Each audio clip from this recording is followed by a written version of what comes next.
అనగనగా ఒక నదిగట్టున ఒక ఊరు ఉండేది. ఊళ్ళో జనాలంతా ప్రశాంతంగా కలిసికట్టుగా ఉండేవారు. ఆ ఊళ్ళో ఒక గుడి ఉండేది. రోజూ గ్రామ ప్రజలు ఆ ఊళ్ళో పూజలు చేసేవారు. గుడిలో పూజారిని ఆదరించేవారు. అలాంటి పండంటి ఊళ్ళో ఒక సంవత్సరం ఉద్ధృతంగా వర్షాలు పడి నది పొంగి వరదలు వచ్చాయి. ఊరంతా నీళ్లు నిండిపోవడం మొదలయ్యింది. ఊళ్ళో ఉన్నవారంతా వరద నుంచి తప్పించుకోవటానికి తమ ఇళ్లలు వదిలేసి పై ప్రాంతాలకు బయలుదేరారు.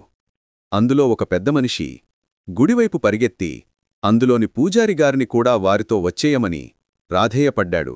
వరదనీళ్లు ఊళ్ళోకి వచ్చేశాయి. ఇంటి గడపలదాకా నీళ్లున్నాయి. పరిస్థితి ప్రమాదకరంగా ఉంది.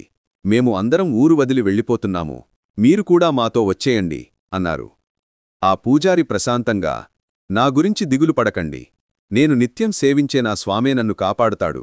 మీరు వెళ్ళండి అన్నారు. ఈ మాట విని ఆ పెద్దమనిషి వెళ్ళిపోయాడు. కొంతసేపటికి నీళ్లు నడుముదాకా వచ్చేశాయి.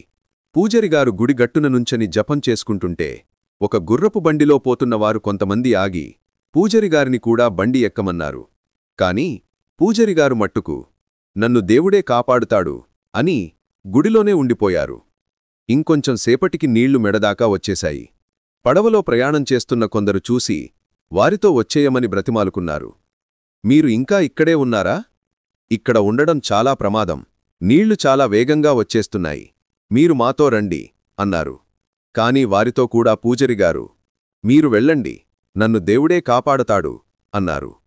చలితో వణుకుతూ ఆ పూజారి ముక్కుదాకా నీళ్లు వచ్చేసరికి ఇంక కంగారు పడ్డాడు. అతి త్వరలో గుడి మొత్తం నీళ్లు నిండిపోయాయి.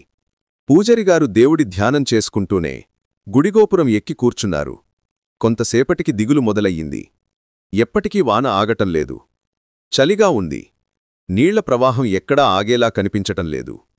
దేవుడా, నేను నీకు ఏమి తక్కువ చేశాను? రోజూ శ్రద్ధగా పూజలు చేశాను. నిన్నే నమ్ముకున్నాను. అయినా నన్ను కాపాడడానికి రావేంటి అని దేవుడితో ఫిర్యాదు చేసుకోవడం మొదలెట్టాడు. దేవుడు ప్రత్యక్షమయ్యాడు. మూర్ఖుడా, నీకు మనిషిని పంపించాను, బండిని పంపించాను, పడవను పంపించాను. నువ్వే రాకుండా ఇక్కడ తిష్టవేశావు.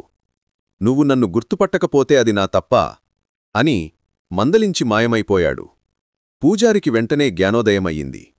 చేసిన పొరపాటు గ్రహించి క్షమాపణ కోరాడు. కొంతసేపటికి మరో పడవలో కొంతమంది కనిపించారు. పూజరిగారు, మీరు ఇంకా ఇకాడే ఉన్నారని తెలిసింది. మాతో రండి, ఇక్కడ ఉండడం మంచిది కాదు అన్నారు. పూజరిగారు మరో మాట మాట్లాడకుండా పడవ ఎక్కి ప్రాణాలను కాపాడుకున్నారు.